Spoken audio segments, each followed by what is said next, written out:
आणि आता बातमी डोंबिवलीतून। डोंबिवलीमध्ये रिक्षा चालकांची मुजोरी पुन्हा समोर आली आहे। MIDC परिसरात राहणाऱ्या दर्शन परब यांना शनिवारी रात्री असाच कटू अनुभव आलेला आहे। बाजीप्रभू चौकामध्ये आपल्या 1.5 वर्षाच्या मुलीला कडेवर घेऊन ते पाऊण तास रिक्षाची वाट पाहत होते। 100 रिक्षांना हात दाखवूनही एकानेही प्रतिसाद दिला नाही। अखेर हतबल झालेल्या परब यांनी व्हिडिओ काढून संताप व्यक्त केलेला आहे। दरम्यान हा संपूर्ण प्रकार काय घडलेला आहे आपण सविस्तर पाहूयात। मी दर्शन परब डोंबिवलीचाच रहिवासी आहे।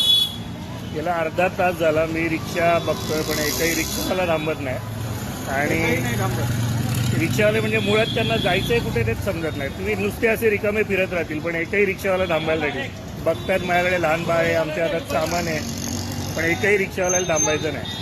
साधारण आतापर्यंत 100 रिक्षावाल्यांना मी आतापर्यंत विचारलं, त्यांना कुठची भाडी हवी आहे ती त्यांनाच माहिती।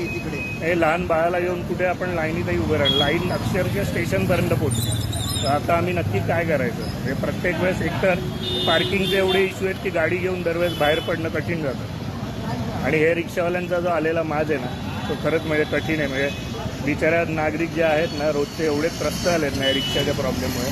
तुम्ही आता बघू शकता की किती रिक्षावाले, मी आता टाकतो अजून एक व्हिडिओ, त्यात तुम्ही बघू शकता की किती रिक्षावाले रिकामे जातात पण ते थांबत नाहीत। त्यांना लांबचीच सगळी भाडी हवी आहेत, त्यांच्याच हिशोबाने हवी आहेत। आता तर एवढी गर्दी असल्यावर वाढीव भाडं पण सांगतात। तर हे कुठेतरी थांबलं पाहिजे।